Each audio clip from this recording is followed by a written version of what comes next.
ओम नमो भगवते वासुदेवाय.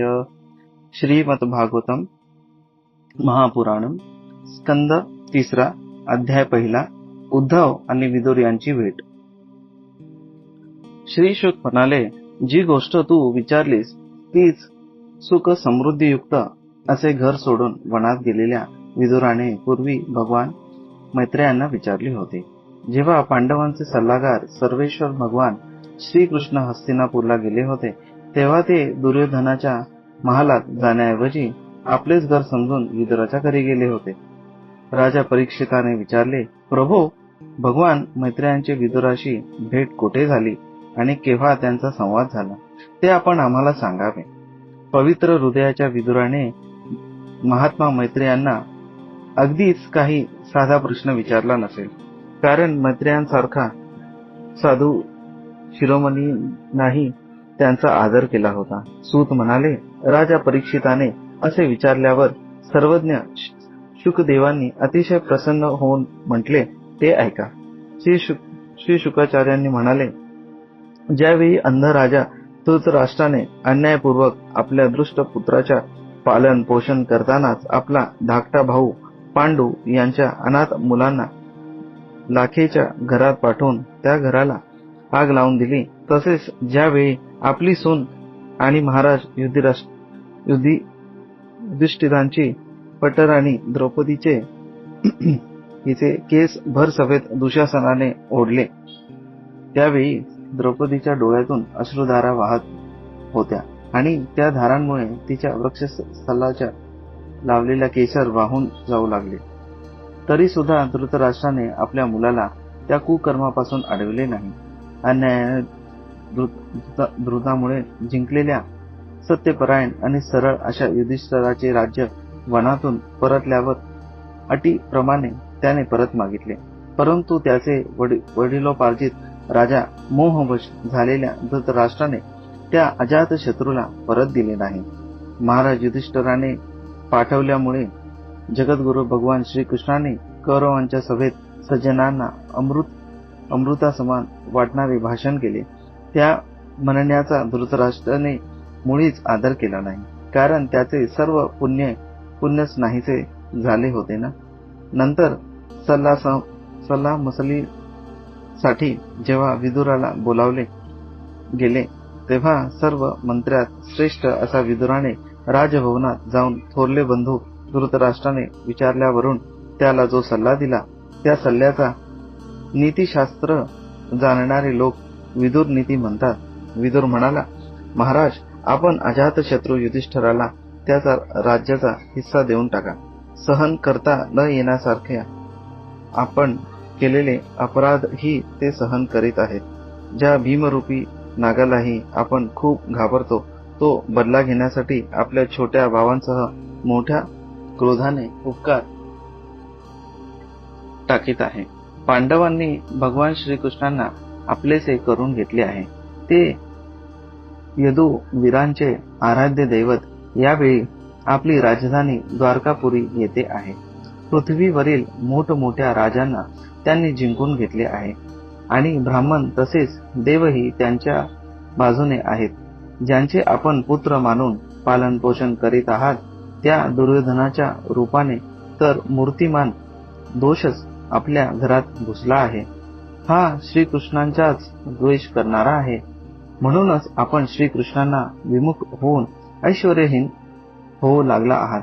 आपल्या कुळाचे कल्याण व्हावे असे आपल्याला वाटत असेल तर आपण ताबडतोब त्या दृष्टाचा त्याग करा. साधूजन त्यांचे अनुकरण करण्याची इच्छा करीत त्यांचे हे म्हणणे ऐकून कर्ण, दुशासन आणि शकुनीसहित दुर्योधनाचे आठ क्रोधाने थरथर कापू लागले आणि त्यांचे तिरस्कार करीत तो म्हणाला, अरे, या कपटी दासी पुत्राला येथे कोणी बोलावले? त्याचे अन्न खाऊन हा जिवंत आहे. त्यांनाच प्रतिकूल होऊन शत्रू पक्षाची बाजू घेत आहे. त्याला ठार न करता नगरातून ताबडतोब बाहेर हकलून घ्या. बाणाप्रमाणेच तीक्ष्ण असे कठोर शब्द आपल्या भावादेखत ऐकून ते शब्द मर्मभेदी असूनही विदुराने वाईट वाटून घेतले नाही आणि भगवंताच्या मायेची महती समजून आपले धनुष्य राजद्वारावर ठेवून तो निघून गेला.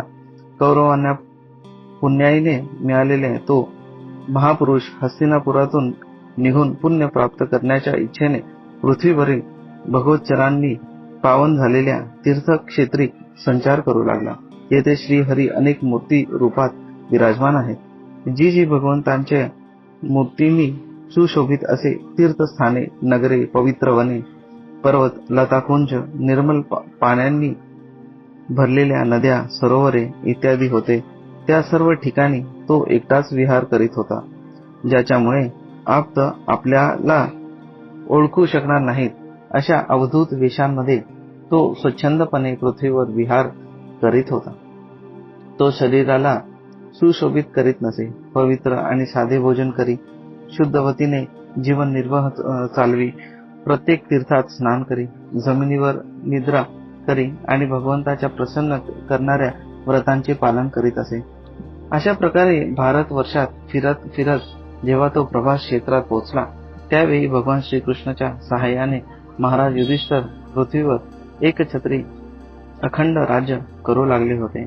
तेथे त्यांनी आपल्या कौरव बंधूच्या विनाशाचे वृत्त ऐकले, जे आपापसातील कलहामुळे एकमेकांशी लढून नष्ट झाले होते. जसे बांबूचे जंगल एकमेकांवर घासून पेटल्याने अग्नीने जळून खाक होते. हे ऐकून तो शोक करीत निमूटपणे सरस्वतीच्या तीरावर आला. तेथे त्याने त्रित, उष्णा, मनु, पृथु, अग्नी, असित, वायू, सुदास, गौ, गुह आणि श्राद्ध देवांच्या नावाने प्रसिद्ध अशा 11 तीर्थात स्नान करून संबंधितांना तिलांजली दिली. याशिवाय पृथ्वीवर ब्राह्मण आणि देवतांनी स्थापन केलेली भगवान विष्णूंची अनेक मंदिरे होती. त्या मंदिराच्या शिखरावर भगवंताचे मुख्य आयुध चक्र याचे चिन्ह होते व त्यांच्या केवळ मार्गदर्शनाचेच श्रीकृष्णांचे स्मरण होत होते. अशा मंदिराचे दर्शन घेतले. तिथून निघून तो धनधान्याने पूर्ण अशा सौराष्ट्र, सौवीर, मत्स्य, कुरजांगल आदी देशात जाऊन काही दिवसांनी यमुना तटावर पोहोचला. तेव्हा तेथे त्याने परम भागवत उद्धवचे दर्शन घेतले. तो भगवान श्रीकृष्णाचा विख्यात सेवक आणि शांत स्वभावाचा होता. तो पूर्वीचा बृहस्पतीचा शिष्य होता.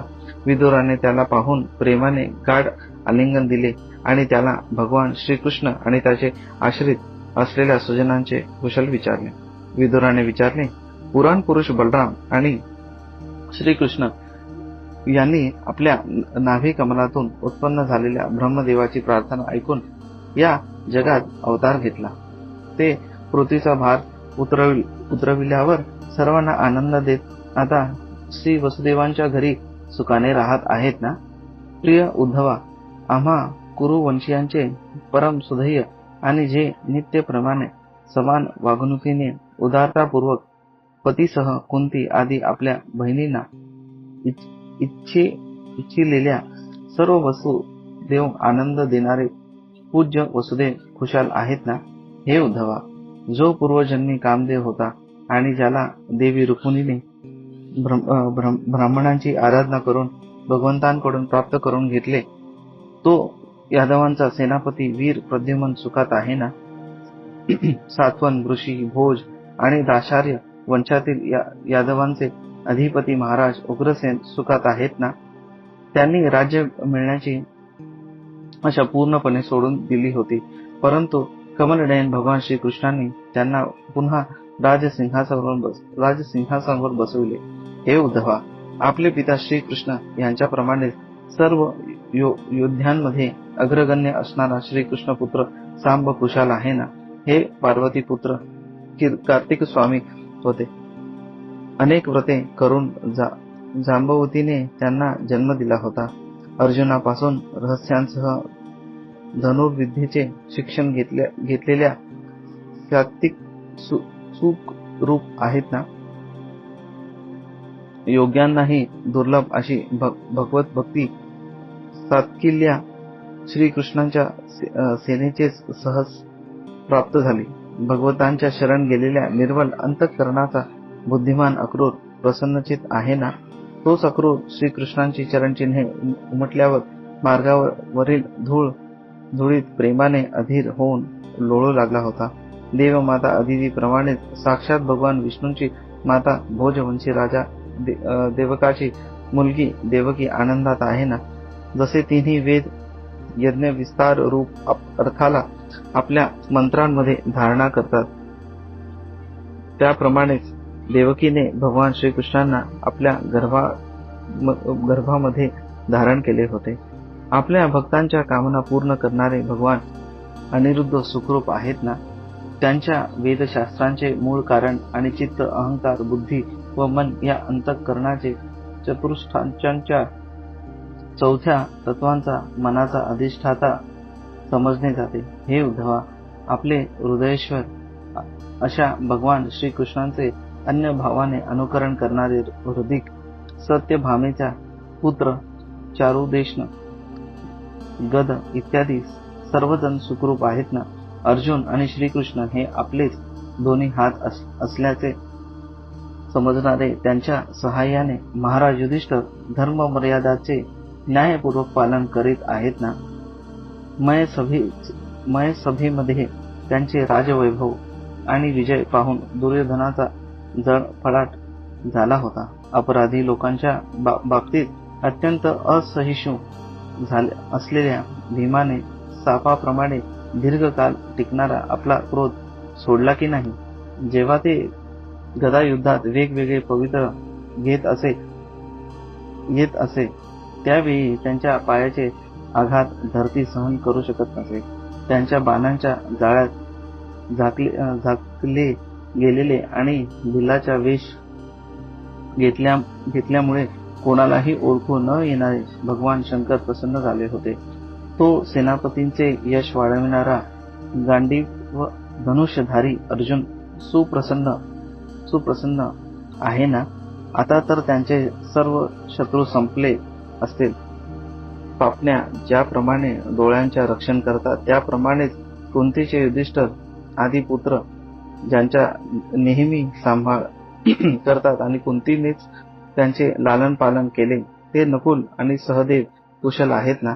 ज्याप्रमाणे दोन गरुडांनी इंद्राच्या मुखातून अमृत काढून आणले होते, त्याप्रमाणे ह्या दोघांनी युद्धात शत्रू पकडून आणले, राज्य जिंकून घेतले होते. अहो, श्रेष्ठ राजर्षी पांडूचा वियोग होऊनही कुंती केवळ या बालकांसाठीच जिवंत राहिली.